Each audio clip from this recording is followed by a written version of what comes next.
week ever get old? Nah, not at all. It just for me, it just gets the excitement level, that much more up. For the most part, just thankful to continue to have an opportunity to compete at a high level, and also have an opportunity to help this team, achieve some goals that they haven't done, since existence. So, you know, um, we've been doing a great job throughout this week preparing for the Packers. We know it's going to be a tough task ahead of us. We know it's a lot of harp around those guys not having Devontae Adams and things like that, but they still got Rocketman. The guy, three-time MVP, league MVP, and can throw the ball to anybody. So, they are still dangerous offense that we have to make sure that we're on our P's and Q's at all times.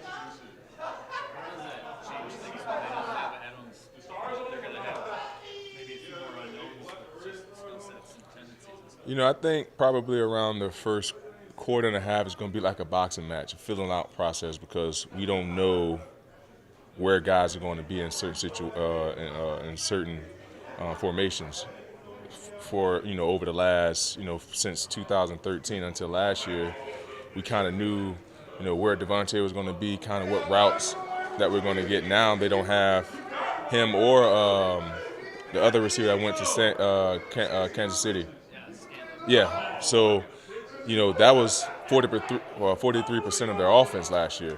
So not having those guys in there now is going to be, like I said, it's going to be a filling out process to kind of see what guys they're trying to plug into those positions, and kind of see who Aaron favorite target is going to become. What have you seen from Seed and Booth and some of the younger guys in the secondary? Do you feel like they're ready for a big game? As a rookie, I wasn't ready for my first game. Every rookie is not going. Every rookie is different. You can think that you're ready, all that you want, but you haven't played quarterbacks that have this type of accuracy, arm power, that can put the ball wherever that he needs to put it in.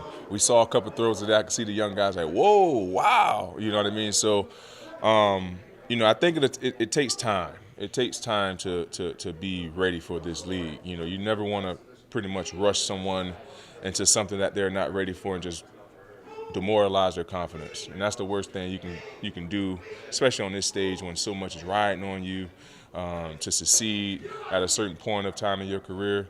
But at some point, they will be ready.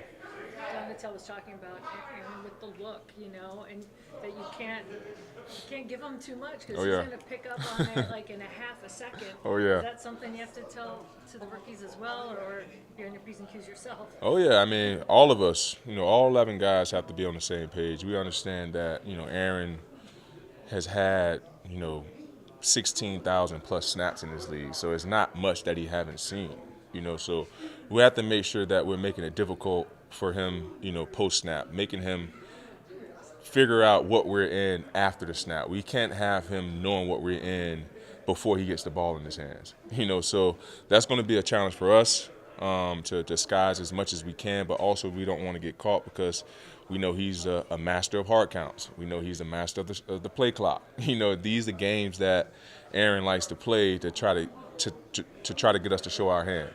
So we have to be disciplined and make sure that we're all dialed in and shifting and moving at the right time. How do you learn how to play that head game, as a defensive people? It comes with experience and it comes with time. I believe we have a very experienced unit on the defensive side of the ball that played a ton of football, on all levels on this defense. So we're taking the challenge upon ourselves to go out there and be the best version of us. We feel like we left a lot of the guys coming back from last year's team felt like we left a lot on the table last year, but add some key additions to this team this year. We think those guys can help get us over the hump. So, and we add some key veteran guys. I just think having the right mixture of veterans and star players, kind of give us the edge on how and when we can try to play those head games. When you watch the film study throughout the board, Aaron Rodgers, do you also pick up on skills of defense, like giving away the communicate? Repeat the first part again. It got a little loud.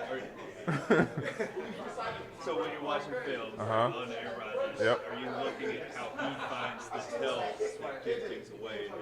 Yeah, and that's where it comes down to his hard counts, taking the shot clock all the way down to, 3 to 5 seconds, 5 to 3 seconds, trying to get guys to think that he's in a rush, but technically he's not in a rush. He's just trying to get the defense to show their hand. So I think it just comes down to us just being calm, cool, and collective, as a unit, throughout the four quarters of that football game.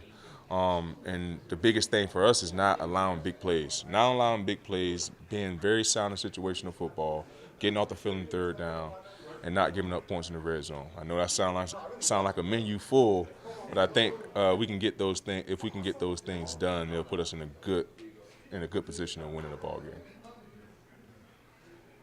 All good? Talking about how loud it is in here. Yep. In years past, maybe not this. Voice Right. You guys are back. Yeah. Yeah, it's definitely, it was a little different, over the last 2 years, being nice and peaceful and quiet. Well, not quiet, but much louder than it is right now. I normally have the music rolling, and but yeah, it's happy to see. I'm happy to see you guys back in the locker room. It's going to be good to see now some of the locker room interaction with guys coming in and interrupt the interviews and things like that. So I'm looking forward to seeing some of those on Instagram. Make sure you tell your friends that. All right. See, there you go. You got one right there. All good? All right, guys. Have a good day.